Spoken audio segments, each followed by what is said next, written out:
Hi guys, எல்லாருக்கும் வணக்கம் guys. இந்த வீடியோவில் நம்ம என்ன பார்க்க போகிறோன்னா, எங்கள் தோல்விக்கு இது தாங்க காரணம், இவன் தாங்க காரணம். கண்டிப்பாக நாங்கள் அவங்கள அடுத்த வாட்டி அணியில் எடுக்க மாட்டேன்.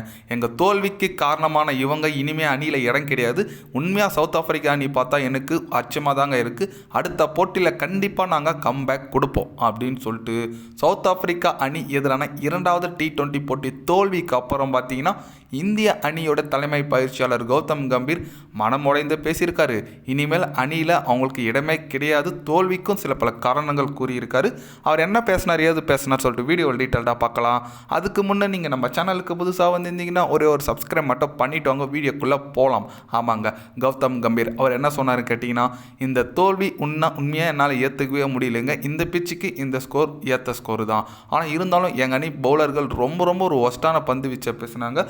அதேமாரி பும்ரா, ஹர்தீப் சிங் மேலே ரொம்பவே நான் நம்பிக்கை வச்சுருந்தேன். அவங்க இரண்டு பேருமே சரியாக பண்ணல. அது ஒரு தோல்விக்கு முக்கிய காரணமாக நான் பார்க்குறேன்.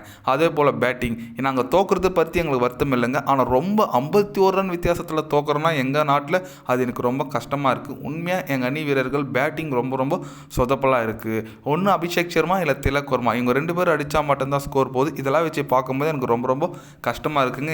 எங்கள் அணியோட பேட்ஸ்மேன்கள் இனிமேல் அணியில் சில பல மாற்றங்கள் வந்தால் மட்டும்தான் T20 டீம் நல்லா இருக்கும் நான் நினைக்கிறேன். அடுத்த போட்டியில் கண்டிப்பாக ஒரு பெரிய மாற்றத்தை நான் எடுத்துகிட்டு வருவேன் அப்படின்னு சொல்லிட்டு கௌதம் கம்பீர் பார்த்தீங்கன்னா தலைவன் ரொம்ப ஒரு கோவத்துடன் பேசியிருக்காருன்னு சொல்லாங்க.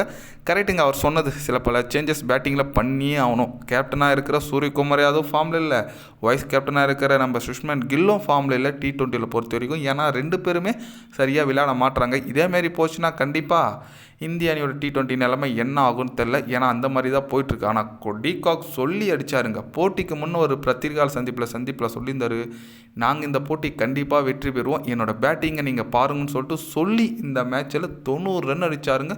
அதுவும் ரன் அவுட்டு தான் ஆனார். அந்த மாதிரி வச்சு பார்க்கும்போது டிகாக் ஒரு தரமான சம்பவம் செஞ்சிட்டாருன்னே சொல்லலாங்க. பேட்டிங்கில் பொறுத்த வரைக்கும் அவரோட ஸ்கோர் தாங்க தனியாக நின்றுச்சு. மற்றபடி சொல்கிற அளவுக்கு வேறு யாரும் சவுத் ஆஃப்ரிக்கா பிளேயர் கூட விளையாடல. பட் அவரோட பேட்டிங் தனியாக நின்று ஜெயிச்சு கொடுத்தாருன்னு சொல்லலாம் மேட்ச்சு.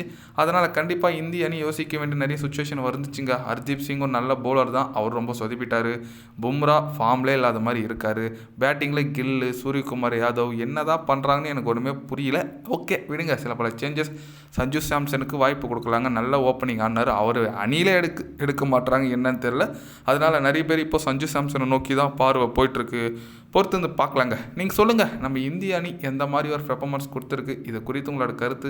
யாரை சேஞ்சஸ் பண்ணும், கில்லுக்கு பதில் சஞ்சு சாம்சனை எடுத்துகிட்டு வரலாமா, உங்களோட கருத்து என்னன்னு சொல்லிட்டு மறக்காமல் கமெண்டில் கொஞ்சம் சொல்லுங்கள்.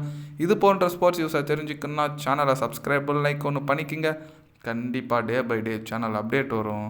மறக்காமல் சப்ஸ்கிரைப் மட்டும் கொஞ்சம் பண்ணி வச்சுக்கோங்க. நன்றி, வணக்கம்.